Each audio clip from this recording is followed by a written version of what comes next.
Channel of Vadodara. World photography day નિમિત્તે સોમવારે વડોદરાના ફોટોગ્રાફર્સ દ્વારા કીર્તિ મંદિર ખાતે ક્લિક 11 ફોટોગ્રાફી ત્રિદિવસીય એક્ઝિબિશનનું આયોજન કરવામાં આવ્યું છે. વડોદરામાં વર્લ્ડ ફોટોગ્રાફી દિવસની અનોખી ઉજવણી કરવામાં આવી છે. વડોદરાના નામાંકિત ફોટોગ્રાફર્સ દ્વારા ક્લિક 11 ફોટોગ્રાફી એક્ઝિબિશનનું શહેરના કીર્તિ મંદિર ખાતે રવિવારે આયોજન કરવામાં આવ્યું છે, જેનો પ્રારંભ પરમ પૂજ્ય વૈષ્ણવાચાર્ય વ્રજરાજકુમારજી મહોદયશ્રીના હસ્તે કરવામાં આવ્યો હતો.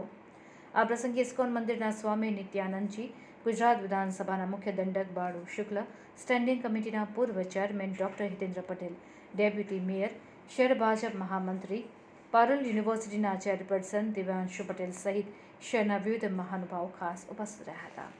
વડોદરાના 10 ફોટોગ્રાફર વલ્લભભાઈ શાહ, જિગ્નેશ જોશી, રણજીત સુર્વે, કેયુર ભાટિયા, પ્રણય શાહ, કમલેશ સુર્વે, અશ્વિન રાજપૂત, ભૂપેન્દ્ર રાણા, કીર્તિ પંડ્યા, ચંદન ગિરી દ્વારા પોતાના કેમેરામાં કંડારેલા અદ્ભુત ફોટોગ્રાફ્સની પ્રદર્શની રવિવારથી ખુલ્લી મૂકવામાં આવી છે, જે આગામી 21 ઓગસ્ટને સવારે 10 થી સાંજના 7 કલાક સુધી ચાલુ રહેશે.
વર્લ્ડ ફોટોગ્રાફી ડેના ઉપલક્ષમાં છેલ્લા લગભગ 11 વર્ષોથી ફોટોગ્રાફી એક્ઝિબિશનનું ખૂબ મોટા પાયે આયોજન ફોટોગ્રાફી એસોસિએશનના માધ્યમથી કરવામાં આવ્યું છે.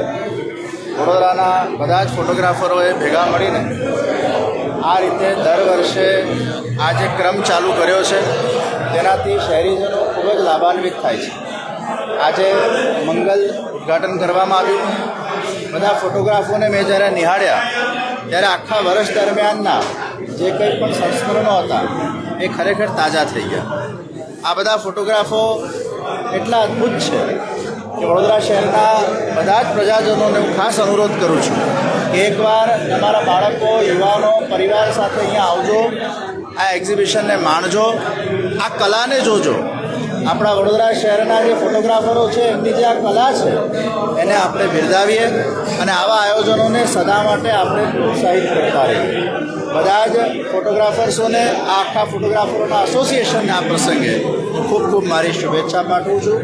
આ પ્રસંગે ગુજરાત વિધાનસભાના મુખ્ય દંડક શ્રી બાલુભાઈ શુક્લા, વિનેશભાઈ સહિતના રાજકીય અને સામાજિક આગેવાનો પણ આ પ્રસંગે અહીંયા ઉપસ્થિત રહ્યા છે. એમને પણ મારી ખૂબ ખૂબ શુભેચ્છા. આજે વડોદરા શહેરમાં તમામ વર્તમાનપત્રોના ફોટોગ્રાફર્સે આખા વર્ષ દરમિયાન વડોદરા જે કેમેરાથી જોયું, જે કેમેરાની આંખોથી જોયું અને જેને કેમેરામાં કંડારવામાં આવ્યું, એ આજે વિશ્વ ફોટોગ્રાફી દિવસ નિમિત્તે સતત 11મા વર્ષે કીર્તિ મંદિર ખાતે એનું આયોજન કરવામાં. ખૂબ સરસ ફોટો છે. આપણા માધ્યમથી તમામ નગરજનોને પણ વિનંતી કરું કે આ બધા અહીંયા આવતા 3 દિવસ સુધી આ ચાલવાનું છે અને આ ફોટોગ્રાફ્સ જોઈને, ફોટોગ્રાફર્સની નજરથી વડોદરાને જોઈને, સમજીને એમને પ્રોત્સાહિત કરીએ. Thank you. અમે દર વર્ષે ક્લિક નામનું એક્ઝિબિશન કરીએ છીએ. આ 11મું વર્ષ છે અમારું અને વડોદરાના દરેક ભાઈ બહેનોને દરેક વ્યક્તિને અમારા તરફથી ફોટો એક્ઝિબિશન જોવા માટે આમંત્રણ આપીએ છીએ અને દરેક જણને ફોટા જોવાની બહુ જ મજા આવશે. દરેક ફોટોગ્રાફરે બહુ મહેનત કરીને ફોટા પાડેલા છે અને આ ફોટા એવા છે કે જે પેપરમાં અમે નથી છાપ્યા. ઘણા ફોટા એવા હોય કે અમે પેપરમાં ના છાપી શકીએ અને જનરલી કેવું હોય છે કે અમે એક જ ફોટાની અંદર બધું સમાઈ જાય એવા ફોટા અમે પાડતા હોઈએ છીએ, પણ અમુક ફોટા એવા હોય છે કે જે પેપરમાં ના લઈએ, એટલે અમે એ ફોટાનું લઈને બી એક્ઝિબિશન કરતા હોઈએ છીએ અને લોકોને જોવાની ખૂબ મજા આવશે. ફોટા અલગ અલગ પ્રકારના ફોટા છે, અલગ અલગ સબ્જેક્ટ પર ફોટા છે. કોઈએ બર્ડ પર કર્યું છે તો કોઈએ ન્યૂઝ પર ફોટોગ્રાફી કરી છે અને લોકોની ઘણી ક્ષણો તો ફોટા જોઈને યાદ આવી જશે. અને દરેક જણને અમારું ભાવભીનું આમંત્રણ છે કે એક્ઝિબિશન જોવા આવે. 3 દિવસ 19, 20, 21 3 દિવસ અમારું ફોટોગ્રાફી એક્ઝિબિશન દરેક માટે ખુલ્લું રહેશે. વડોદરા ફોટો જર્નલિસ્ટ એસોસિએશનથી આ 11મું એક્ઝિબિશન છે અમારું અને દર વર્ષની જેમ આ વર્ષે પણ મહારાજા સમરજીતસિંહ ગાયકવાડના અમે આભારી છીએ કે એમને અમે આ ગેલેરી આપી છે અને અમને પ્રોત્સાહિત કરવા માટે ઘણી બધી વડોદરાની હસ્તીઓ વડોદરામાં આવી છે. અમે વર્ષ દરમિયાન કંઈક અલગ લીધેલી તસવીરો અમે આ વખત અહીંયા દર વર્ષની જેમ અહીંયા મૂકતા આવ્યા છે. લોકો આવે છે, અમને સાથે વાતચીત કરે છે, આઈડિયા એમના તરફથી અમને આપે છે, અમે એમને વાત કરીએ છીએ, જેના લીધે એકબીજાને પરસ્પર એક ફોટોગ્રાફી તેમજ ન્યૂઝ ફોટોગ્રાફી માટેનું એક અલગ અલગ વાર્તા થતી હોય છે. આ વખત પણ અમે 10 જણાએ મળીને અહીંયા 80 જેટલા ચિત્રોનું પ્રદર્શન કરેલું છે. તો લોકોને અમે આહ્વાન કરીએ છીએ કે આવો અને અમને પ્રોત્સાહિત કરો. મેં મારામાં પિક્ચર્સમાં પોલિટિક્સ, શહેરની આપણા સંસ્કારી નગરી છે એ પ્રમાણે તહેવારો તેમજ વડોદરાના અલગ અલગ મોન્યુમેન્ટ છે એ પ્રમાણે બધા મૂકીને લોકોને અલગ અલગ રીતે દર્શાવવાનો પ્રયત્ન કર્યો છે. Thank you.